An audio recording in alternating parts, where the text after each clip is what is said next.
Dear student, good morning. तो class 11th में chapter number 20 चल रहा था और चैप्टर नंबर 20 का नाम था लोकोमोशन एंड मूवमेंट। कल हमने टाइप्स ऑफ मूवमेंट्स कल बता दिए थे आपको। डिफरेंट टाइप के जो मूवमेंट्स होते हैं, चाहे वो अमीबॉइड मूवमेंट बताया था आपको, सिलियरी मूवमेंट बताया था, और जो मसल मूवमेंट की बात आज हम करेंगे।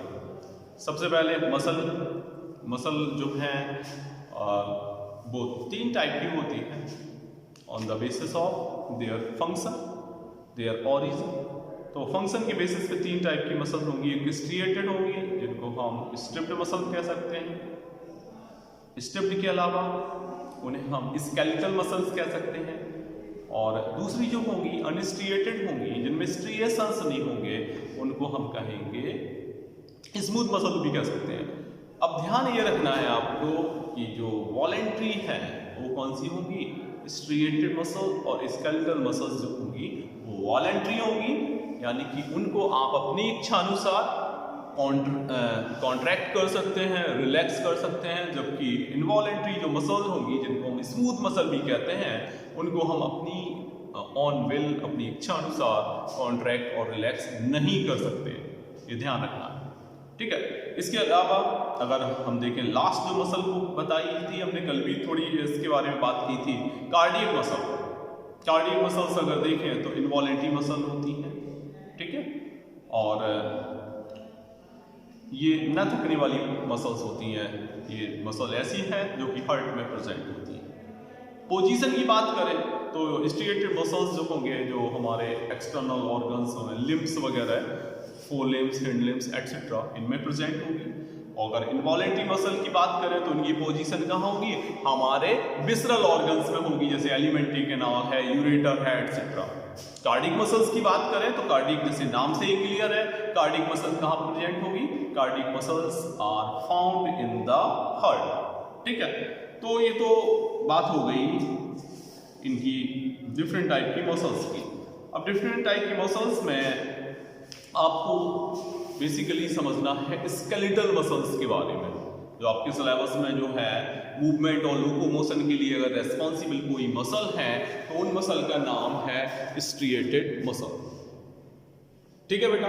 तो आपको किसके बारे में समझना है, स्ट्रिएटेड मसल्स के बारे में, या स्ट्रिप्ड मसल के बारे में, या स्केलेटल मसल के बारे में। कई नाम हैं तो कंफ्यूज नहीं होना, इसलिए मैं बार बार इतने नाम रिपीट कर रहा हूँ। वो फाइनली स्केलेटल मसल्स, क्योंकि स्केलेटल से कनेक्ट रहेंगी ये।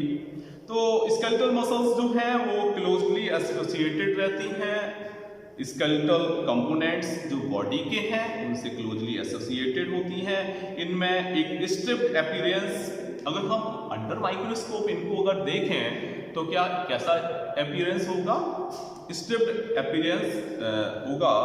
इसीलिए इनको क्या कहते हैं, स्ट्रिएटेड मसल और स्ट्रिप्ड मसल कहते हैं।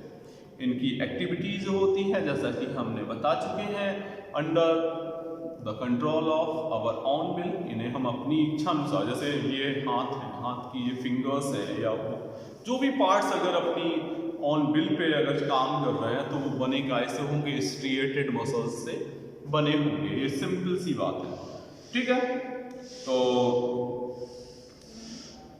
ये जो नर्वस सिस्टम है उसके द्वारा कंट्रोल होते हैं, और अपनी इच्छा अनुसार इनको हम कॉन्ट्रैक्ट और रिलैक्स कर सकते हैं।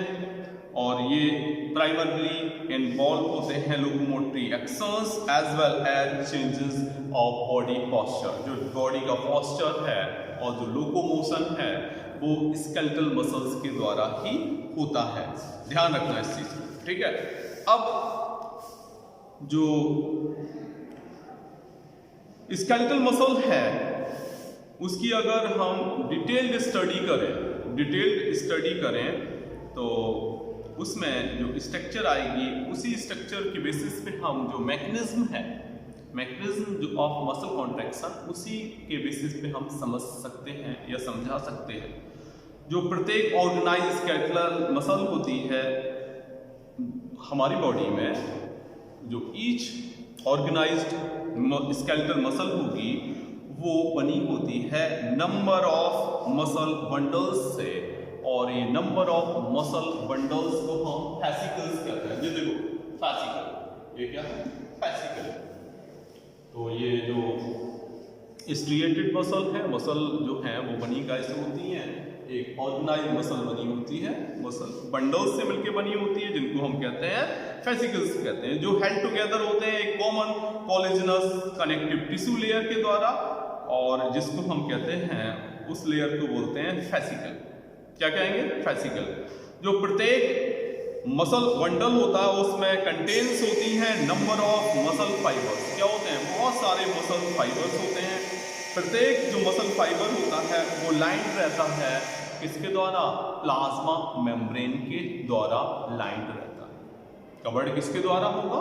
प्लाज्मा मेम्ब्रेन के द्वारा कवर्ड होता है, और इस प्लाज्मा मेम्ब्रेन को हम बोलते हैं सार्कोप्लाज्मा। क्या बोलेंगे? जो कवर्ड किए रहेगी मेम्ब्रेन, उस मेम्ब्रेन को हम बोलेंगे सार्कोप्लाज्मा। ठीक है। और इसके अलावा मसल फाइबर जो होती है वो सिंकाइसियम होती है। सिंकाइसियम का मतलब है, जैसे कोई ये मसल फाइबर है, ठीक है, मसल फाइबर में बहुत सारे अगर न्यूक्लियाई प्रेजेंट हैं। सिंकाइसियम का क्या मतलब है? मल्टी न्यूक्लिएटेड, बहुत सारे न्यूक्लियाई अगर एक सेल में है तो उसको क्या कहेंगे हम? सिंकाइसियम कहेंगे। तो इसमें क्या होंगे? बहुत सारे न्यूक्लियाई, और न्यूक्लियाई कहाँ होते हैं? पेरिफेरल होते हैं। कहाँ होंगे? Nuclei are located on the periphery. Muscle के पेरिफेरी पार्ट पर ये जो न्यूक्लियाई हैं विच आर प्रेजेंट होंगे। ठीक है, ध्यान रहेगा। इसके अलावा इसमें जो एंडोप्लाज्मिक रेटिकुलम प्रेजेंट होगी, क्या एंडोप्लाज्मिक रेटिकुलम प्रेजेंट होगी, उस एंडोप्लाज्मिक रेटिकुलम को हम सार्कोप्लाज्मिक रेटिकुलम कहेंगे।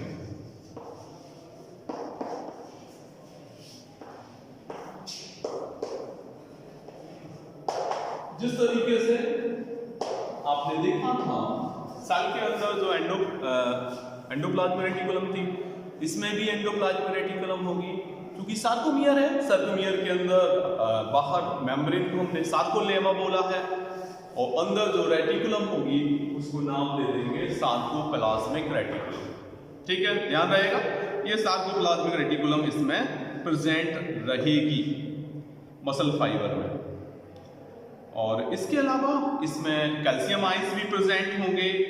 एक जो कैरेक्टरिस्टिक फीचर है मसल फाइबर का वो है इसमें लार्ज नंबर जो होगी, लार्ज नंबर जो पैरेलली अरेंज फिलामेंट्स होंगे इनके अंदर, सार्कोप्लाज्म के अंदर, जिन्हें हम मायोफिलामेंट या मायोफाइब्रिल्स कहेंगे। इनके अंदर क्या प्रेजेंट होंगे? मायोफिलामेंट्स। मायोफिलामेंट्स सार्कोप्लाज्म के अंदर क्या प्रेजेंट होंगे? मायोफिलामेंट्स और मायोफाइब्रिल्स। मायोफिलामेंट्स और मायोफाइब्रिल्स आर प्रेजेंट। तो ये प्रेजेंट होंगे, और ईच जो मायोफाइब्रिल्स होगा उसमें क्या होगा? अल्टरनेटली क्या होगा? डार्क बैंड होंगे और लाइट बैंड होंगे। क्या होंगे? Light band and dark band present होंगे। जो एक डिटेल्ड अगर हम स्ट्रक्चर की बात करें मायोफाइब्रिल की, तो उसमें जो डिस्ट्रीब्यूशन पैटर्न है, दो इंपॉर्टेंट जो प्रोटीन्स होती हैं। देखो, important proteins which are present in muscle और मायोफाइब्रिल वो होती है, एक होती है actin and second one is myosin. कौन कौन सी होती है? एक्टिन। एक्टिन के जो फिलामेंट होंगे वो कंपैरेटिवली कैसे होंगे? थिन होंगे, जबकि मायोसिन के जो फिलामेंट होंगे वो क्या होंगे? वो कंपैरेटिवली थिक होंगे। ठीक है, एक्टिन हो गई और मायोसिन हो गई, दो प्रोटीन इसमें प्रेजेंट होंगी। जैसा कि मैं बोल रहा था, एक्टिन एंड मायोसिन जो है इंपॉर्टेंट प्रोटीन इसमें प्रेजेंट होते हैं। जो लाइट बैंड्स होते हैं, लाइट बैंड्स में क्या होंगे? एक्टिन किसमें होगी? लाइट बैंड में। और डार्क बैंड किससे बने होंगे? वो मायोसिन से बने होंगे। तो आप समझ सकते हो लाइट बैंड कैसे हो जाएंगे?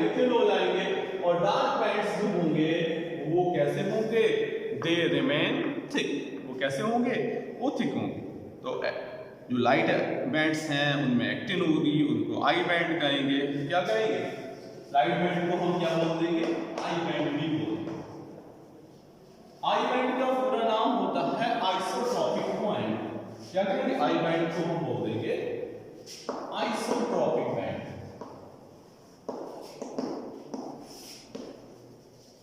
और ए बैंड भी होगा, ए बैंड किससे बनेगा, मायोसिन से, तो ए बैंड को हम बोल देंगे एन आइसोट्रॉपिक बैंड,